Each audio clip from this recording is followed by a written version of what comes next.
నమస్కారం. అయినా నేను చెప్పింది. ఆహా, సాక్షాత్ ఎంప్లాయ్మెంట్ ఎక్స్చేంజ్ నడుచుకుంటూ వస్తున్నట్టు ఉంది. పదండి పట్టేద్దాం. నమస్కారం సార్. నమస్తే. వీలే సార్ మా ఫ్రెండ్స్. నమస్కారం. నమస్తే. నేను చెప్పానుగా భగవాన్ గారు. ఆహా, పేరులోనే దేవుడు ఉన్నాడు. లోపల కూడా పాజిటివ్ థింకింగ్ ఎక్కువ. ఇంతకీ మీరు ఇండియానా చైనీసా? India sir. మా ఫేస్ చూస్తారు అనిపించలేదు మీకు?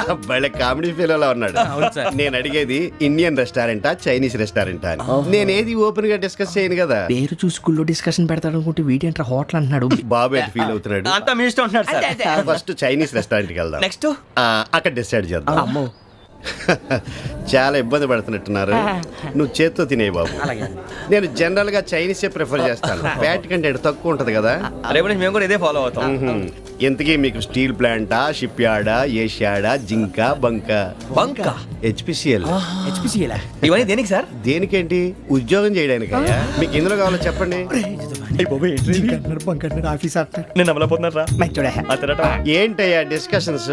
మాకు నీ ఛాయిస్లు ఉంటాయి అనుకోలేదు. మీరు సడన్ గా జింకు బంకు అంటే సింక్ అవడానికి కొంచెం టైం పట్టింది. అదే అదే జేసీ గారు టోపీలు పెట్టుకుని ఉద్యోగం అన్నారుగా. వీటిలో టోపులు పెట్టుకునే జాబ్లు ఎక్కడ ఉన్నాయండి? అన్నిటిలోనే ఉంటాయి, వాటిలో కూడా ఉంటాయి. వాచ్మెన్ ఉద్యోగం కావాలా? ఇంతకీ మీరు అనే జాబ్ ఏంటి సార్? నేను చెప్పేది టోపులు పెట్టుకునే ఉద్యోగం కాదు, టైల్ కట్టుకునే ఉద్యోగం. అది టైల్ కట్టుకోవడం మాకు రాదు. వాళ్ళు కడతారులే. ఇంతకీ మీకు జిఎం కావాలనా, ఏ జిఎం కావాలనా? అట్లా పిలుస్తున్నాడు చూడు బాబు. జిఎం అడిగితే ఎలా ఉంటుందంట? ఏజీఎం అంటే వింటానికి కొంచెం పెద్దదిగా ఉంది. ఏజీఎం ఇప్పించండి సార్. అనుకున్నాను నువ్వు ఇది అడుగుతావని. జిఎం అంటే జనరల్ మేనేజర్, ఏజిఎం అంటే అసిస్టెంట్ జనరల్ మేనేజర్. కూర్చోండి, మాకు జిఎంఏ కావాలి సార్. అది సరే కానీ భగవాన్ జీ, ఈ ఉద్యోగాలకి టోపులు పెట్టుకుని వెళ్ళొచ్చా? నీ ఇష్టం వచ్చినట్టు వెళ్ళొచ్చమ్మా. నాకు స్టీల్ ప్లేట్ నాకు బంకులో గానీ. కన్ఫ్యూజ్ చేయగానే ఆయన్ని అందరికీ ఒక చోట ఇప్పించండి సార్. కలిసి పని చేసుకుంటాం. జీతం ఎంతండి? 30,000 అంటే 40,000. వడ్డీ ఎంత? అప్పు కాదయ్యా, నీకు ఇచ్చే జీతం. అంటే తిరిగి ఒక్కలేదా? ఫ్రస్ట్రేషన్ లో ఉన్నట్టున్నాడు. అవునండి. నువ్వు ఇచ్చిన వాళ్ళు తీసుకోరు. మాకు అవసరం కూడా అదే. అంతేకాదు ప్రతి నెల గ్రాట్యుటీ, పిఎఫ్, సిఎఫ్. బియ్యం కూడా సార్? ఏ నువ్వు యాక్ట్ చేస్తావా? భగవాన్ జీ, మీరు ఇదంతా ఎందుకు చేస్తున్నారు? ఊరికే మాత్రం కాదు, నేను మంచోడని చెప్పి నా కారు పెట్రోల్ లేకుండా వెళ్తుందా? వెళ్దాం. నేను ఇచ్చుకోవాల్సినవి ఉంటాయి కదా. ఇలా చూడు, అందుకని ఉద్యోగానికి వాళ్ళ ఆకారం తీసుకుంటా. మా గెటబుల్ చూసి మీరు అపార్థం చేసుకుంటున్నారు. మాకంత పొజిషన్ లేదండి బాబు. ఓ నలుగురు కలిసి ఉద్యోగం చేసుకోవచ్చా? మీ దరిద్రం నాకు అర్థమైంది. థ్యాంక్స్. మీ నలుగురు కలిసి ఓ ₹1,00,000 ఇవ్వండి చాలు. నేను నమ్మనరా, డబ్బుల విషయంలో అసలు నమ్మను. నాన్నగారు మీరు అలా అంటాం భావ్యం కాదు. ఏదో జేసీ గారి సిఫార్సు వల్ల శని గారు సైడ్ అయ్యి శుక్రవారం మొదలైంది. ఉద్యోగం దానంతటి అదే వెతుకుంటూ వచ్చింది. అందుకని ఇంకేం కావాలో చెప్పండి. స్టీల్ ప్లాంట్ లో జీఎం అని పెద్ద పోస్ట్ అమ్మా. జీతం 30,000, నెలల ప్రమోషన్లు, సిఎఫ్లు, డిఎఫ్లు, పిఎఫ్లు, బిఎఫ్లు. ఇవన్నీ నువ్వు చదివిన చదువుకే. అబ్బాబే, దీనికి చదువుకి సంబంధం లేదండి. చెప్పాను కదా, శుక్రమహాదశ.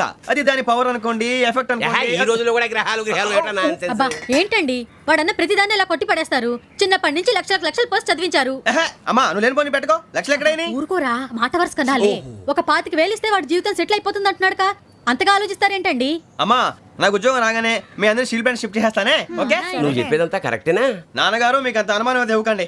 సర్లే, ఇప్పటికిప్పుడు అంత డబ్బు అంటే కష్టం కానీ నాకు ఎలక్ట్రిక్ హోండా అమ్మాలి. నాకు తెలుసు మీరు ఆ నిర్ణయం తీసుకుంటారని, అందుకే పార్టీని పట్టుకొచ్చాను. బయట వెయిటింగ్.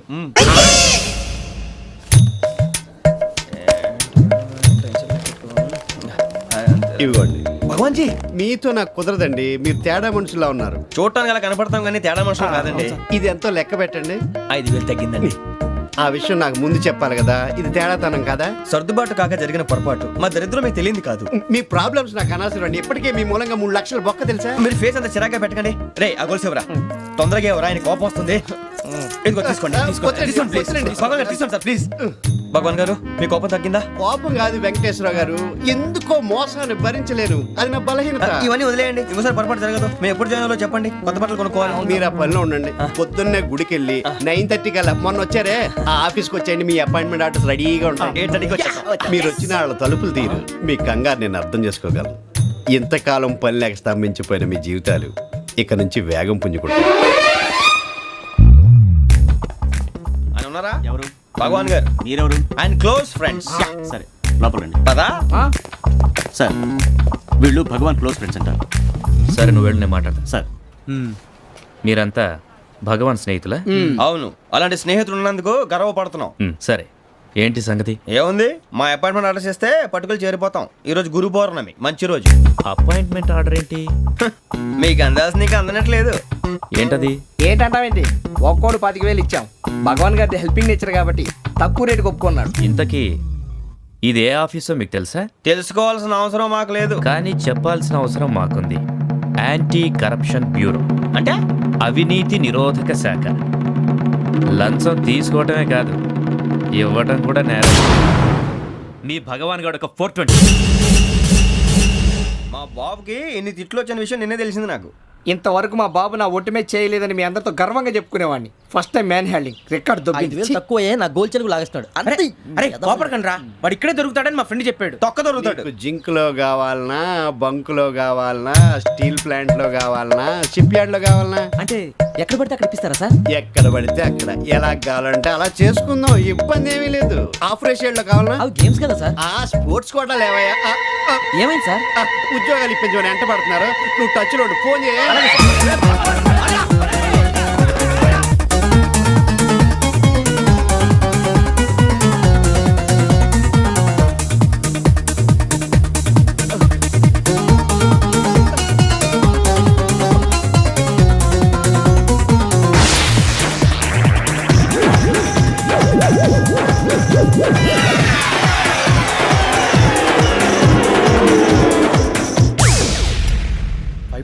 అవును సార్.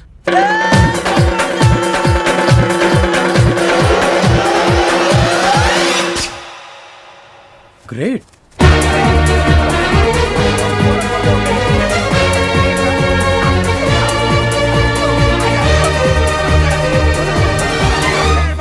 మీ నలుగురు సెలెక్ట్ అయ్యారు. దేనికి? ఎస్ఐ సెలక్షన్స్ లో మీరు ఫిజికల్ టెస్ట్ అన్ని పాస్ అయ్యారు.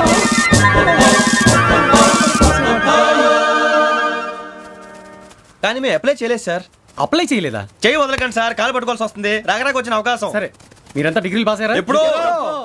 ఓకే, ఇప్పుడు అప్లై చేయండి. Thank you sir. నేను మేనేజ్ చేస్తాను. Thank you sir. మీరు రిటర్న్ టెస్ట్ ప్రిపేర్ అలాగే సార్. All the best.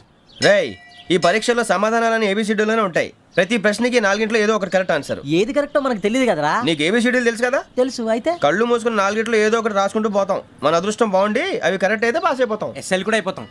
వారిని ఏబిసిడీలు వస్తే అసైల్ అయిపోతాం అని తెలిస్తే నాన్న కష్టాలు పడి డిగ్రీలు చేసేవాళ్ళం కదా కదరా. రెడీ, స్టార్ట్ చేద్దాం. నీ ఇష్టదేమో ఆంజనేయ స్వామి. వేసుకో.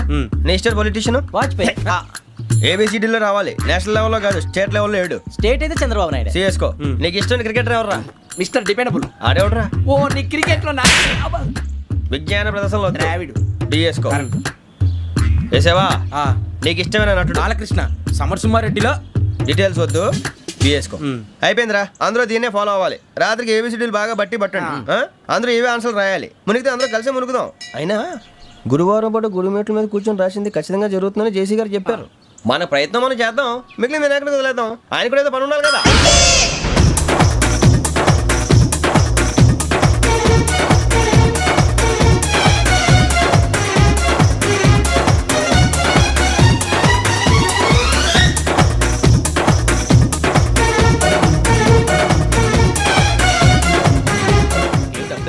మేము దేవుడిని నమ్ముకున్నాం, అందుకే ఫాస్ట్. వాళ్ళని నమ్ముకున్నారు, అందుకే లేట్. అర్థం కాల. మా కాన్సెప్ట్ నీకు అర్థమైతే గుండాకి సత్తావు. వస్తా.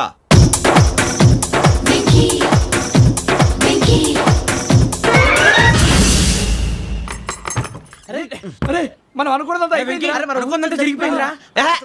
పొద్దున చిరా తెప్పించకండి. ఎవరు పోయారు? నీ దరిద్రం పోయింది. నువ్వు ఎస్ఐ ట్రైనింగ్ కి సెలెక్ట్ అయ్యావు. అన్న తండ్రి నేనే నమ్మలేదు, వాళ్ళు నమ్మారు. నానా నోరు తెరవరా. వాడు ఇంకా మొహం కడుక్కోలేదమ్మా. వాడికి ఏం కొత్త కదమ్మా, నువ్వు పెట్టవే. అమ్మా, చాలా సంతోషంగా ఉంది. ఈ సంతోషాన్ని వెంటనే చౌదరి గారితో పంచుకోవాలి. డేయ్, ఎవడన్నా సంతోషాన్ని కన్నవాళ్లతోటో కట్టుకున్న దాంతోనో పంచుకుంటాడు. నువ్వు మాట్లాడితే దరిద్రుడు జేసీ గారితో. నాన్నగారు, మీకు 1,00,000 సార్లు చెప్పాననే అనొద్దని.